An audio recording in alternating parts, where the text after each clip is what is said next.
proudest moment would just have to be going from a player literally last season to now being a broadcast and being able to I watch film obviously before I do my broadcast. I watch a lot of film, actually more film than I've actually ever wanted to watch as a player, which is so funny because I never really, not going to say I didn't care to watch it. It just was like, now I really have to. This is my job. This is what I really love to do. And I did it as a player. And now in my professional career, I have to, up the score. Like I got to figure out, hey, this is, you know what I'm saying? It's just really a lot. It's so fitting everywhere. It's so fitting. Like I have to separate myself, and I watch a lot of film. Girl, you've got it. Act like you know it. Girl, you've got it. And you might as well show it. Girl, you've got it. Act like you know it. Girl, you've got it. And you might as well show it. Girl, you've got it. Act like you know it. What's going on?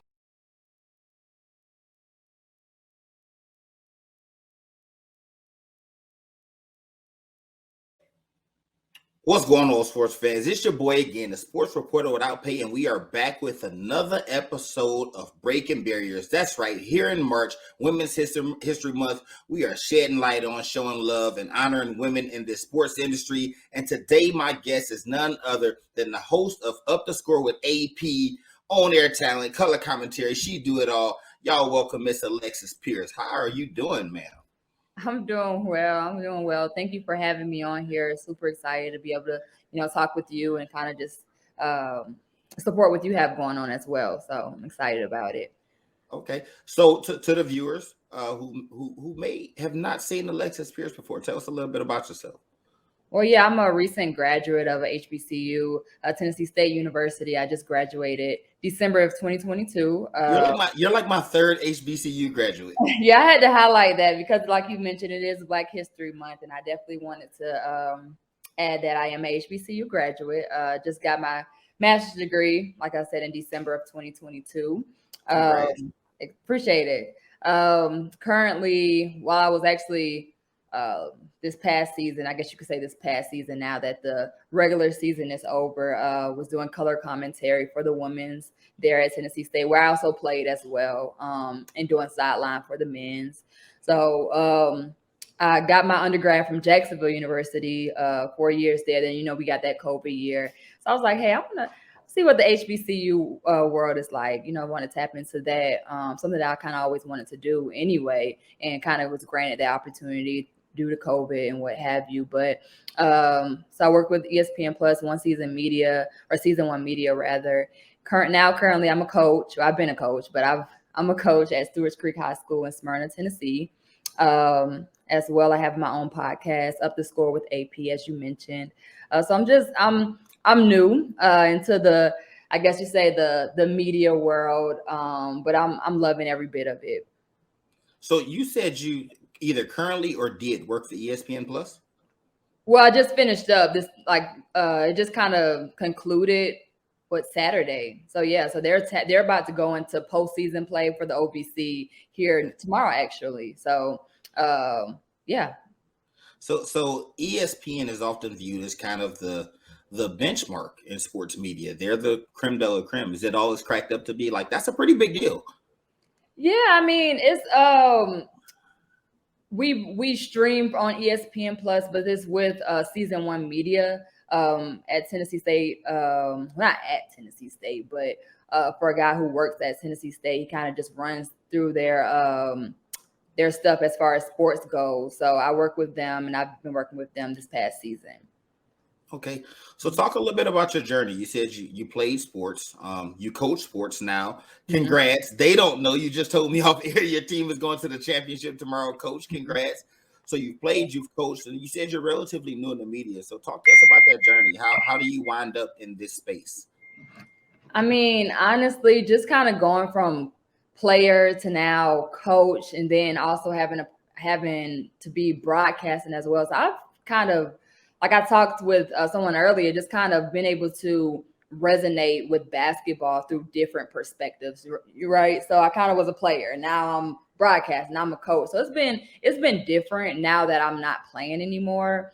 just kind of seeing things from a different perspective, from both angles, whether it's coaching and broadcasting. But it's been fun. I've grown a lot, just in media. I started my sophomore year in college. I did a lot of sideline for Jacksonville men's basketball. I was playing women, so I couldn't do any color for them, but I started off as a sideline reporter. And then then I came to Tennessee State, and the opportunity presented itself to be a color commentator. And I was like, at first I didn't know how to feel about it, but I love it. I love it so much. Actually, it's something I really want to pursue. And I enjoy it. So that's your bread and butter, is the color comedy, because it's so many avenues in sports journalism, writing, play-by-play, broadcasting. So color commentary, that's your lane. Yeah, I enjoy it a lot. I mean, I didn't know that I would have enjoyed it as much as I do, just being able to really sit and dive into sports. Like, we can watch the game here and just talk about it the whole time, the whole duration of the game. It's been so fun. Alongside my play-by-play guy, it was his first year as well, but it was a roller coaster from top to bottom. Like, just kind of learning and growing from that. Just from a sideline report, you kind of only have hits, you know what I'm saying? It's not the whole duration of the game. You really get to break down the game and see it from all perspectives. So it's been really cool to just grow in it. I was excited about the opportunity. Okay, so you're doing color commentary, right? And then you have your podcast, Up the Score. So if I tune into your podcast, what can I expect to see? Are we focusing on one particular sport? Is it all sports, all inclusive? What can I expect to see? It's going to be many different sports. It doesn't, whether it's male or generated or female generated. I have one series coming out, or one episode to the series coming out in March. I already kind of recorded that already, but it was with a professional basketball player. She actually from Tennessee. She played at UT. But if you were to tap in, basically the whole spiel for it is just, at some point in time as an athlete, you just have to, or even as a professional, you have to up the score. You got to separate yourself from everybody else to really hit that caliber that you want to get to in life. And, you got to up the score. Like, that's where they came from. They kind of came to my mind, like, one day, like, when you want to play Division I sports, you want to be a pro athlete, you want to be a pro in anything, you got to be able to separate yourself. And a lot of athletes don't get that leisure to talk about things that they went through, adversity. And I think that's when you're able to separate yourself, when adverse things happen. And a lot of people just fans see who you are on the court, but nobody see why you got that dog in you. You know what I'm saying? Nobody gets to see what really fuels you. You always, as athletes, have a why. It's not just self. It's about maybe my family, my mom, my dad, my little brother, my little sister, whatever the case might be. And I want to be able to allow athletes to just talk about it, and I don't even like to call it an interview, like how you said, this is a conversation. And I was an athlete myself. I don't want to have interviews where it's everything just so professional. Like, I want to really tap into a different realm of, hey, this is me. This is why I'm where I am right now today, So at some point in time, like I said, you just got to up the score. And whether you're an athlete, whether you're a professional, you got to be able to separate yourself from everybody else. First off, I love the name. I love the thought process behind it. That's kind of dope. So that's kind of the new wave, right? We're seeing a lot of athletes jump into the media space, right? Knuckleheads with Darius Miles and Quentin Richardson, and then all the smoke, and then now JJ Ray. You see a lot of athletes tapping into that space, and it is a difference, right? It's not that it's not professional, but it's more personal, right? Like, they played the game, and it doesn't look like a media personality interviewing an athlete. It just looks like two people or three people, however many, just kind of doing their thing, right? So that's kind of what I can expect. Yes, exactly.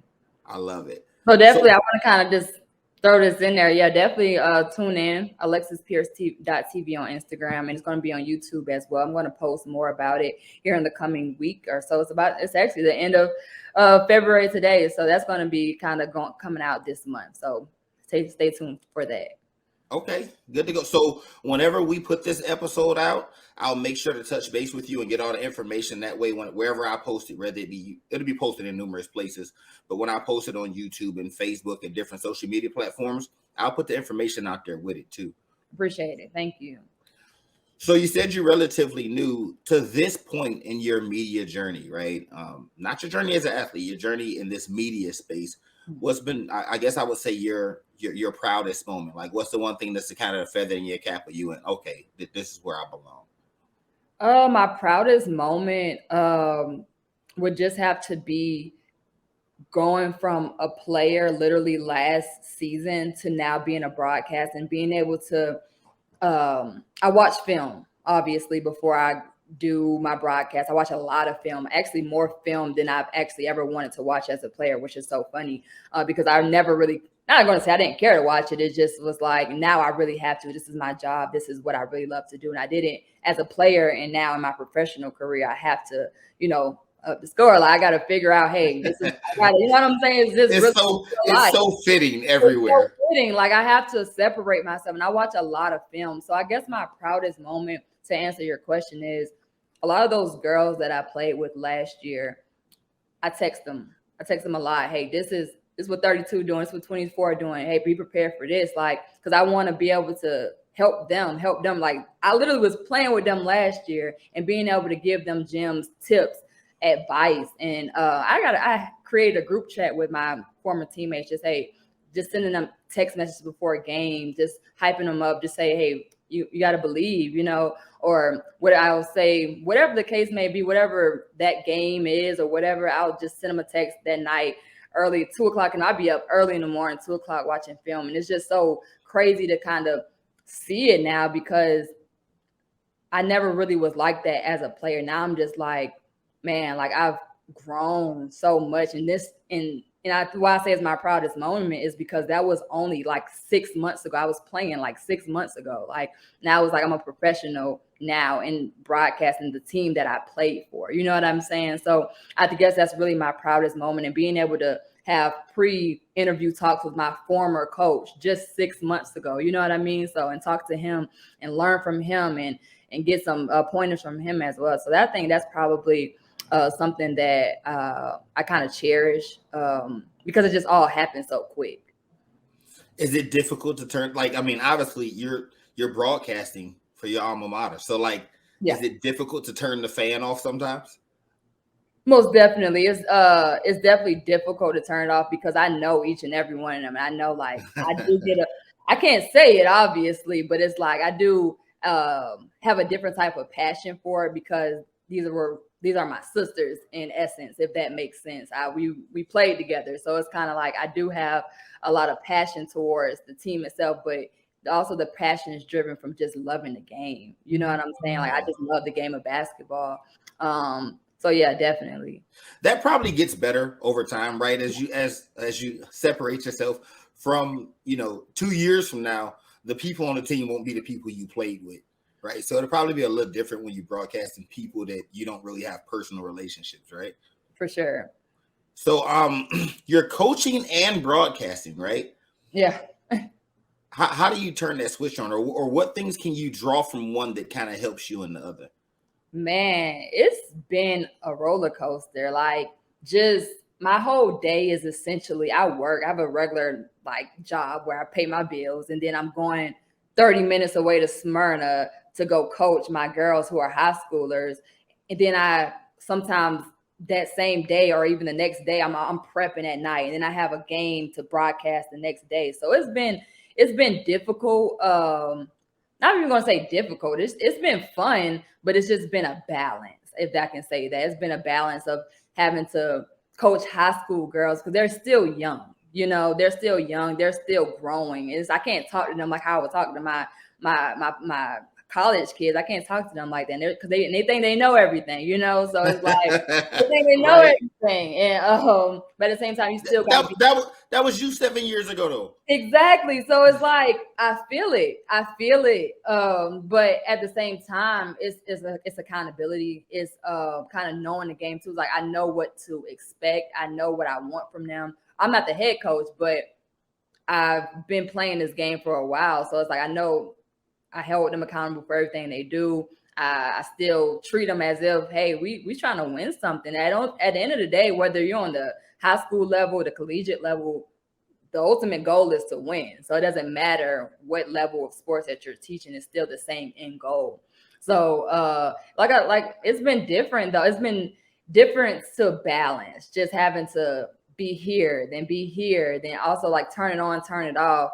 But it's been fun. It's been really fun just mentoring young girls. But at the same time, still growing myself. I'm only 23 years old, and I have to tell myself that consistently, because I hold so much on myself, and I expect so much from myself because I know ultimately where I want to be, So to answer your question, it's been difficult, but it's been fun, and it's been a balance having to still work and still go coach and then broadcast and staying up late and watching film for both my high school and college, the games that I'm broadcasting. So it's been fun though. It's been really fun.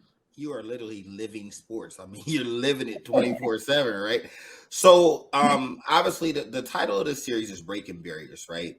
And one of the facets of that is women, right, in a male dominated or male driven arena. And you're living that twice, right? Like you're coaching and you're broadcasting, right? Sports media and coaching, again, male driven, male dominated areas. Like speak to that, like the maybe some of the hurdles you face, or just maybe some of the difficulties, or just knowing that you're a rare breed, right? Being a woman in these kind of male driven areas. Like speak to that a little bit. Yeah, it kind of started when I kind of started doing broadcasting this past year. It's like I do color for the women's, but why can't I do color for the men's too?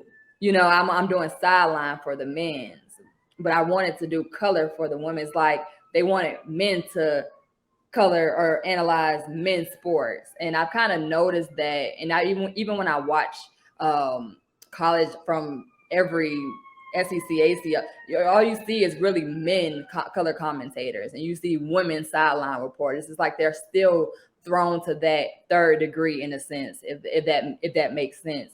So just kind of seeing that the hurdles that I've been able to, or the hurdles that I've like having to overcome for the most part, it's just knowing or stepping into a room where I feel like I'm comfortable. You know what I mean? Like it's like men think that they know everything about sports, and I can't color or analyze a men's game, if that makes sense. When I can do the same thing, it's the same as when basketball is basketball.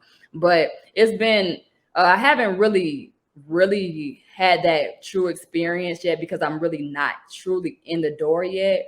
But I've noticed that just how they want men to commentate men's sports, as opposed to, why can't I do it? You know what I mean? Why I got to be a sideline reporter? Why I can't analyze the men's game as well? So that was something that I've kind of noticed too. So, well, I would say this to you. It's interesting because one of the questions that I have in mind that I want to ask a lot of my guests is, what is your message to that young person? But you are the young person, right? You're 23. You're the young person just getting your foot in the door in this game, and you're already making waves. I would say to you, keep fighting the good fight.